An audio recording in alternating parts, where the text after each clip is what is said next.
Hi, my name is Elle. I am a chronically ill queer femme, and I'm tired.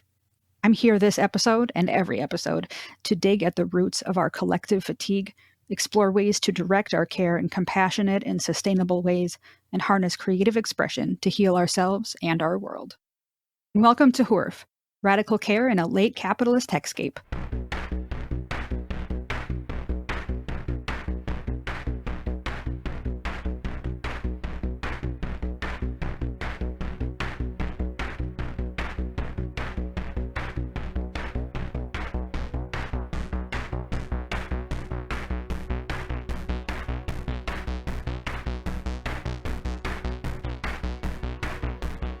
My guest today is Ricki Cummings. Ricki Cummings is a trans writer currently living in Chicago, whose most recent chapbook, A Void and Cloudless Sky, was published in 2021 by Finishing Line Press. Their work has been published in Poetry, Vallum, Court Green, Caliban Online, Solstice Literary Magazine, Columbia Poetry Review, Allium, and has been shortlisted for Vallum's Award for Poetry. They received their MFA in Poetry from Columbia College Chicago. Welcome, Ricki. It's good to have you here. Hello. In front of the mic and not just, taking out all my ums and ahs. Right. I mean, I'll be taking out my own too. So. Well, yeah, that's true. Yeah. So today, for this, I wanted to really just kick off our podcast, with a book I mentioned in my first episode, but didn't really dig into, which was All About Love by Bell Hooks. And the reason I wanted to talk about it with you is because you're the one who recommended it to me, and you sent me like the first chapter. Yeah. At one point when I was struggling with some stuff. Right. And basically, the book saved my life. I read the intro and the first chapter, and then I immediately bought the book, and I think I've probably gifted it to 3 or 4 people since then. So the copy that I'm holding right now might be the 4th or 5th copy that I've owned. Yeah, it's like one of those albums that like you really, really love and just have to keep buying over and over again because it gets lost or handed to somebody, or like in the case of a couple of CDs I've had, it just wears out, Yeah. So when you said, it's like the album that you just buy over and over. I have a very associative memory and associative mind because ADHD, and it made me think of, this is going to happen all the time, where something someone says makes me think of a movie or a TV show. But in Empire Records, where Eddie holds up a piece of music, like an album or a tape or something, and he says, this music is the glue of the world. It's what holds the world together, man. And like, that's how I feel about this book.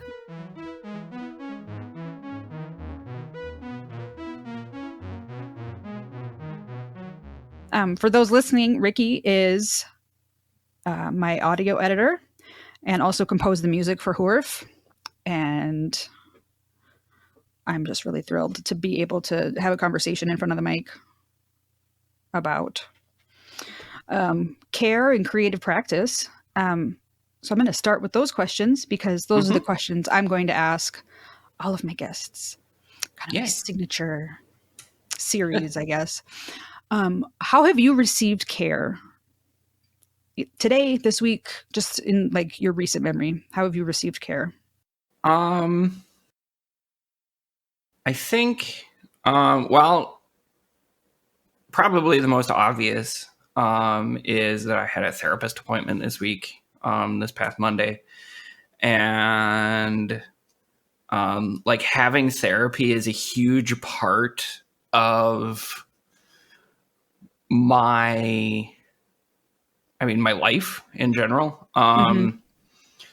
And having that outside connection with someone that is like implicitly on my side, but doesn't know me, like doesn't know all the dumb little bullshit that goes on in my life, except for what I tell them. That helps so much. So I guess that would probably be the most obvious example. Can I ask, like, how long have you been doing or going to therapy? How long has that been part of your routine?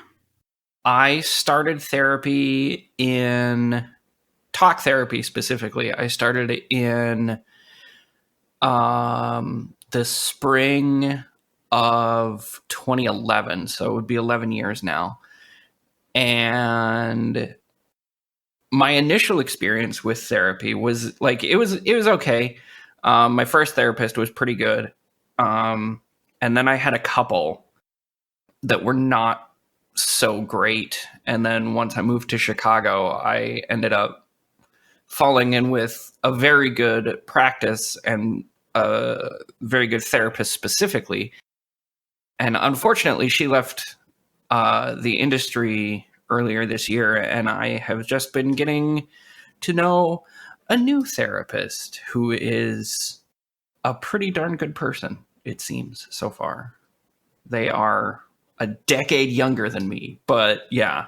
I feel like everyone's younger than us now.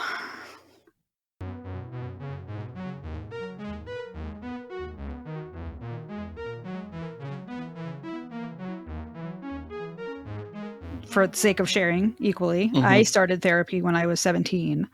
After begging for years to see a therapist and being told I didn't need one. Yeah. And when I finally went, it was like, yes, this is so validating. Yeah. If I had known, if I had known that was an option growing up, like my life would be so much different, I think. And I've been going pretty consistently since I was 17, and I'm 37 now. So it's like 2 decades of therapy. Yeah. Yeah. My first therapist I went to through like the end of high school and all the way through college. And then I moved to Idaho after I was done with my student teaching and got married. And I didn't go to therapy right away.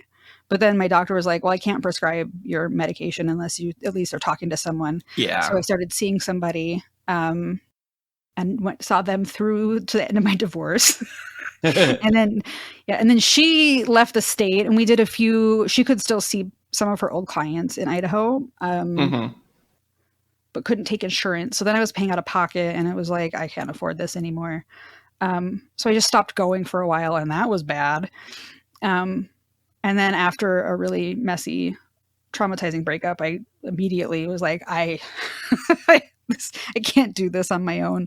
And I got back into therapy and had I saw the same person from like 2016 until I left Idaho in 2021. So I had the same person for 5 years, and she was like really great. Yeah, that consistency is like, once you finally hit it, it's so great. I try telling people, if they're thinking about therapy, like it can be a long process meeting a whole bunch of different people. Oh my. So you are, as I read in your bio, you're a poet. And you know it. So it's not like you're an accidental poet like my dad. Yeah, I have a piece of paper that says I'm a poet. You have a terminal degree. Yeah. And the debt to go with it. Oh my God. So you have some kind of creative practice. And yeah, just can you tell us a little bit about what that looks like and how your creative practice facilitates and sort of dovetails into like your vision for self-care and your vision for like how you're able to care for others? Sure. That's a really loaded question. Can you tell I have ADHD? Yeah. So the nice part about being a writer is that you get to set your own schedule. Writing is my only source of income right now. The other part of that is that you set your own schedule. And yeah, I feel you on that. Yeah, my largest obstacle in having a consistent practice is myself. I struggle a lot with self-directed activity. So my practice, such as it is more about capturing things in the moment. I always have, my phone with me, or I bullet journal very inconsistently, but I always have a piece of paper with me. So I can get the creative part down as soon as possible if I can. It's harder to do with painting, I have to say. Yeah, I have a lot of musicians that I follow are like, yeah, sometimes I'll just like half sing something into a voice memo and that'll kind of get me there, you know? The practical part of the practice is like sitting down and doing revisions and rewrites and editing and doing all of the administrative parts of updating my Patreon and sending out submissions to journals and staying on top of email and like things like that. And that's the part that I struggle the most with. Same. And it's like we're creative. We're not administrators. right. And so part of that flexibility is also kind of a curse. Mm-hmm. But there's like a side blessing to it, I guess, in that it allows me a lot of freedom to do like housekeeping things.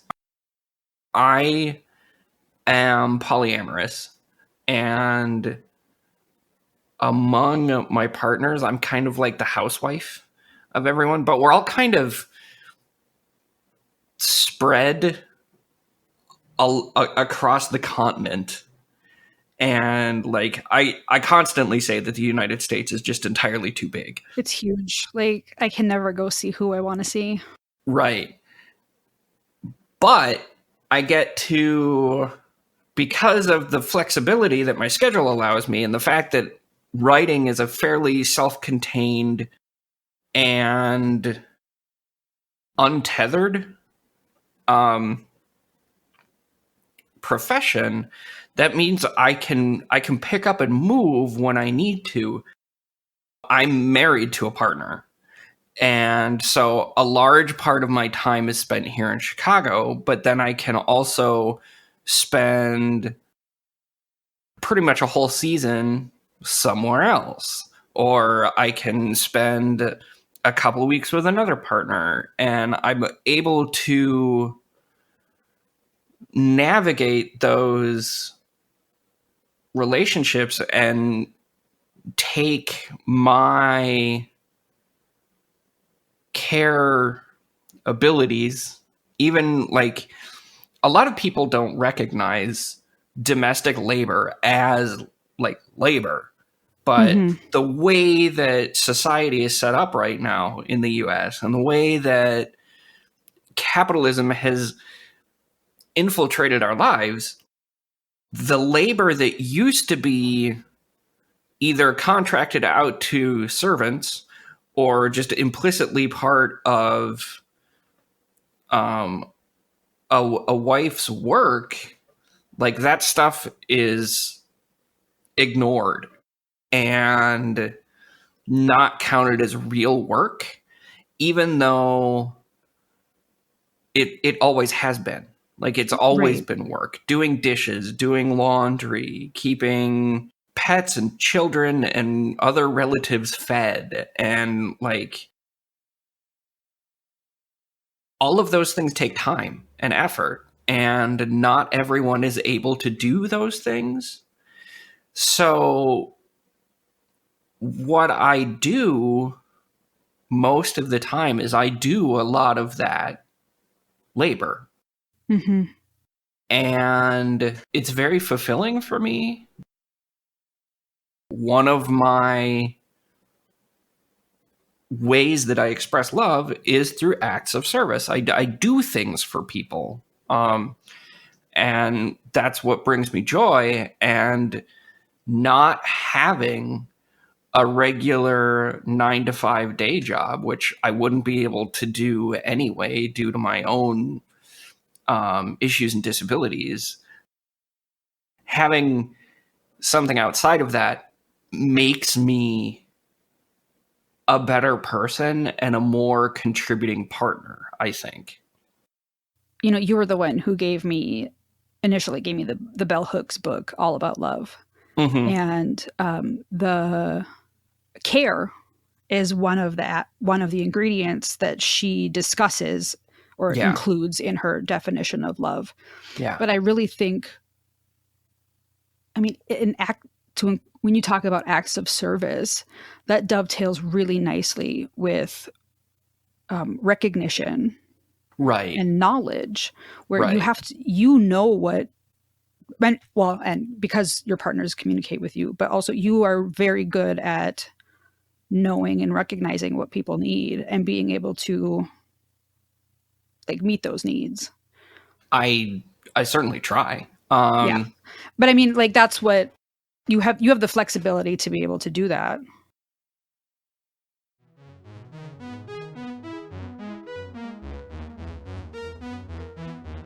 Part of the reason that the book resonates so well with me is the fact that it approaches love as something that you do rather than something that you have.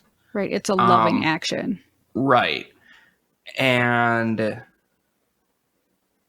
I like to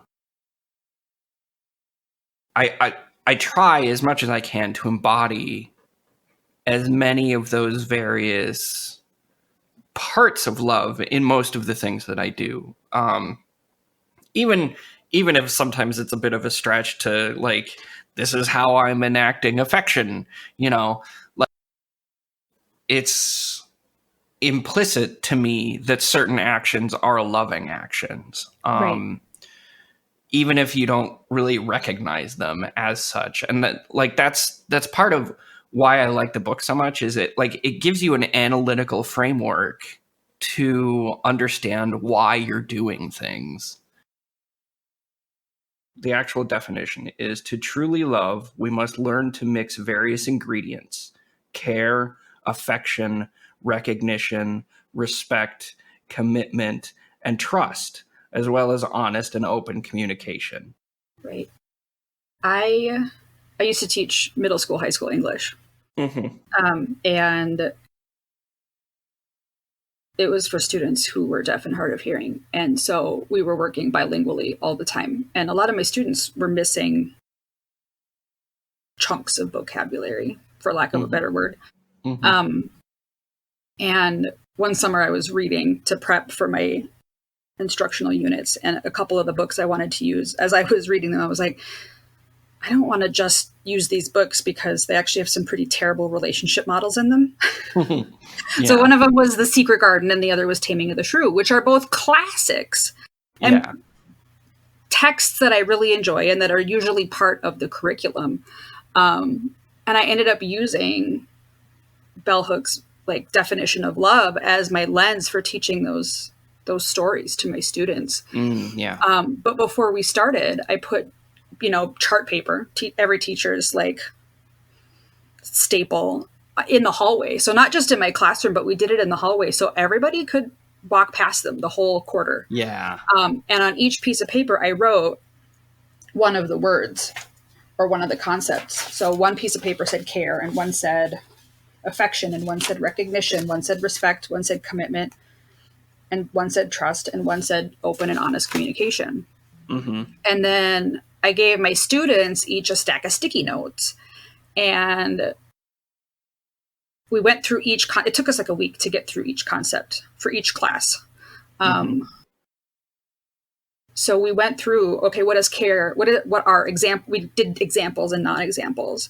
And, kids, like students, understand these better than most adults I know, I think, because they haven't gaslit themselves into accepting less than what love is. Right. Those kids nailed it. They had excellent examples. Like, we went through, okay, this is the English word, this is how you spell it, these are possible signs for how you would sign care. And, there's different signs for that, depending on if you care about something or if you're taking care of something. We had great examples of what care is and isn't, and what affection is and isn't, and what respect is and isn't, and trust and commitment. And we kept those up all quarter. And my favorite part of the book, or my favorite aspect of the book, is the way that it's so wide ranging. Because love itself is such a powerful force in the lives of humans. Like, It's transformative and yes, formative. and it's powerful. Once you begin to be connected to other people, you see the ways that you can enact love with people you are not necessarily involved with. That's one of the big takeaways of the book, is that like love is not reserved for romantic feelings. Like, the affection part of her definition of love is not necessarily like, I want to be with this person forever, and I find them attractive and want to have sex with them or whatever. It's like, do you like this person, and how do you show it? Like, it doesn't have to be like grand gestures. It's Love is often very small and routine and regular, and a lot of people don't learn that, because a lot of those small routine things get glossed over when we're children, when we're young adults, by capitalism, patriarchy, sexism, all of the isms. All the isms, yeah. And we're often so busy fighting for material survival and physical survival that all of those other things get left on the wayside.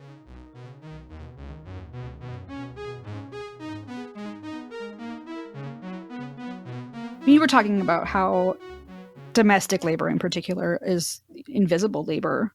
And I think that leads to so much frustration. Yeah, it really does. In families, in relationships, and in society. Yeah. Because, and it goes back to that definition of love, recognition is important. Yeah. It's nice to have the people that you're with see what you're doing. Yeah. Yeah. And the other part of that recognition is also like the open and honest communication, like right. Understanding what part of labor falls under whose jurisdiction is like, that's a discussion to have. Not knowing and just sort of assuming that one person will be doing the dishes, one person will be doing all of the scheduling of social activities, one person will be doing all of the laundry or whatever. Like, that's a conversation to have. That's not assumptions to make. And by having that conversation, it becomes a more loving relationship, I think, because you understand the other people that you're relating to better. Right. And the more you are able to verbalize your expectations and hear other people's expectations, the less likely you are to have unmet expectations, which is what leads to disappointment and frustration. Right.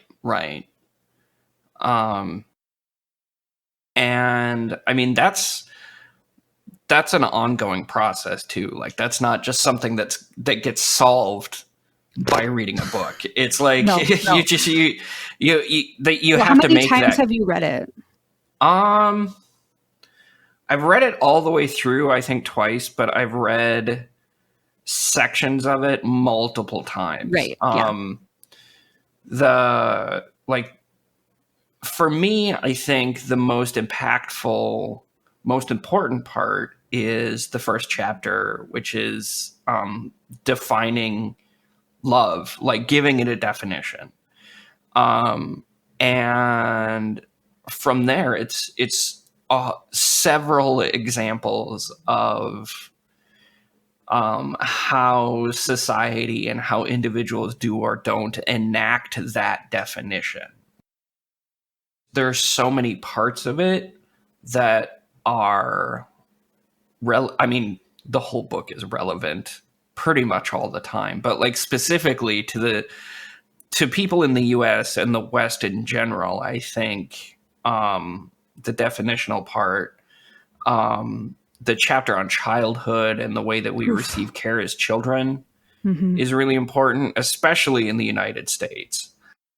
I think the chapter on community care is also very relevant, not just to not just in general, but like specific to our time, like the way that society seems so fractured and so focused on the individual. I think it's important to recognize that a huge part of care throughout human history has been communal. Yes. Like we're not individual creatures. We're not lone creatures. We never have been. We've always been part of a family, a tribe, a community, and Clan it's only systems, yeah. very. What's that? That's it. Or like different civilizations were clan based, or Right, and it's only very recent that we have been partitioned off, not just into the heteronormative nuclear family, but like even partitioned as individuals within those families. right. I have I have to tell you, when you were saying, how, being like partitioned off into individuals and how being communal was for most of history. We have that figured out when we're raising certain types of animals. Like, we know not to wean puppies too early, right? Because it's damaging to the dogs. Yeah. When I was raising chickens, like in every chicken publication, I read all the chicken books in the library and several magazines. Like, they all said you have to have more than one chicken because chickens are social. If you only have one chicken, it will get sad and die. Huh. Like, we've figured it out for chickens. Why Yeah. why have we not figured out that the reason we're all getting sad and dying is because we're not supposed to be alone? We understand these basic observations about other members of the animal kingdom, and we're like, Yeah. oh, if you want happy chickens, they need to have friends. Yeah. And don't let them get bored, or they'll peck each other to death. Like, right. hello. Yeah. What are we doing? Yeah. And We have bored, sad people, and we're pecking each other to death, and we just can't figure it out. I think it's interesting that attitude folds into the the supposed like Protestant work ethic, like the idea that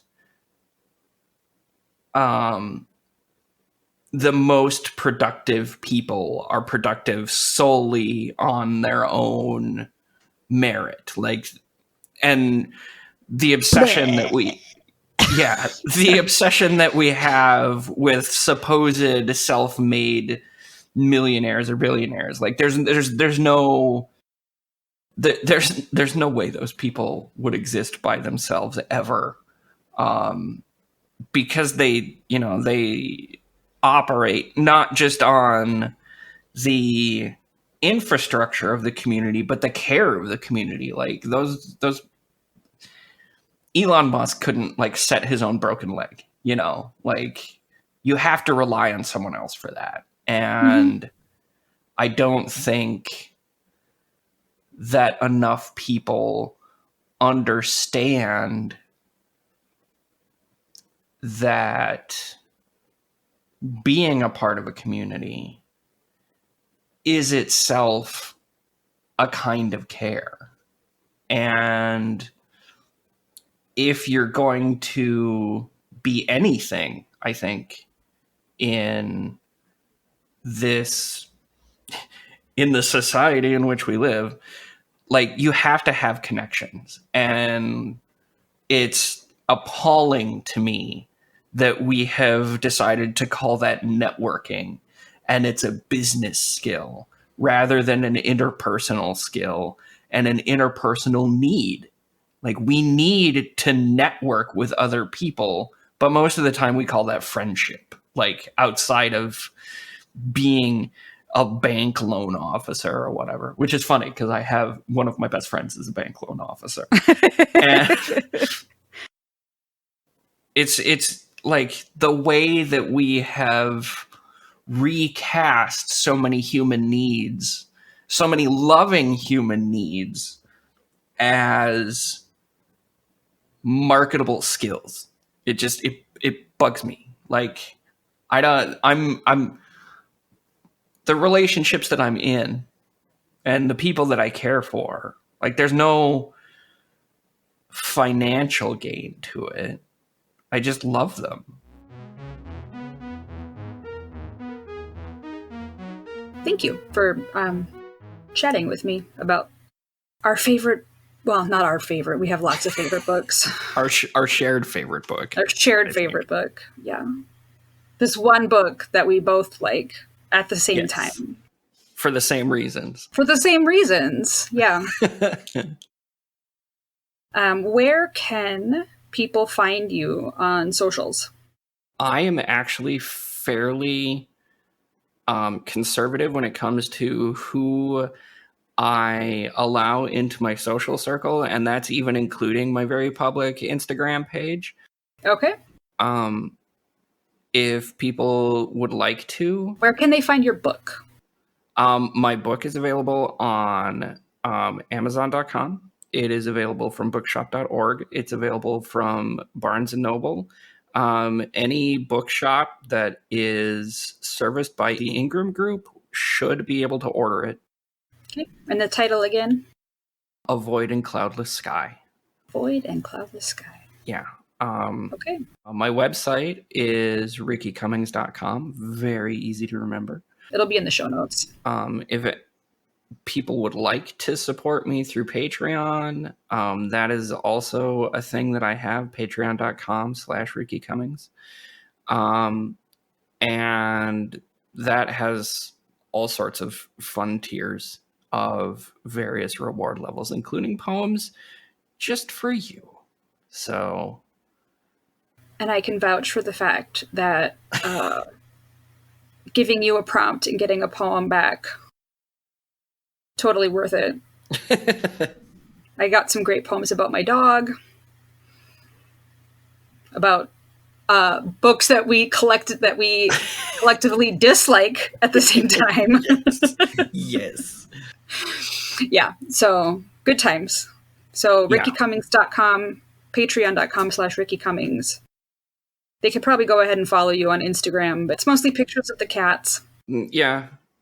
Pictures of cats, pictures of specific lines in books that I'm reading, my horrible junker car. Yeah, it's the life of a poet. And the occasional thirst trap. Woo. Might edit that one out. Probably.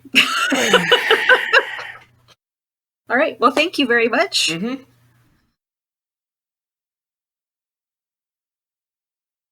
Thank you for joining us on this episode of Hoorf. To view the complete show notes and all the links mentioned in today's episode, or to get a full transcript of the episode, visit hoorfpodcast.com. That's HOORF podcast.com. Before you go, make sure you subscribe to the podcast so you can receive new episodes right when they're released. And if you're enjoying our podcast, I'd love to have you leave us a review in Apple Podcasts.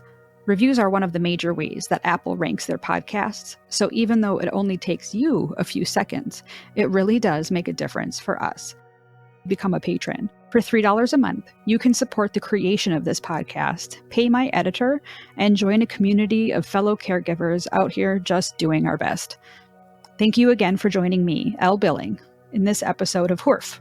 Until next time, be excellent to each other.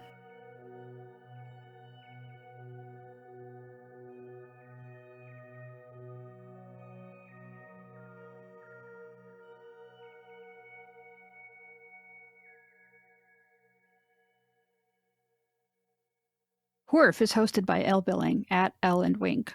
Audio editing by Ricki Cummings at Ricki Poo. Music composed by Ricki Cummings. Hoorf is a production of Elle and Wink Art Studio, all rights reserved. Hoorf Podcast can be found on social media channels at Hoorf Podcast, at HOORF Podcast.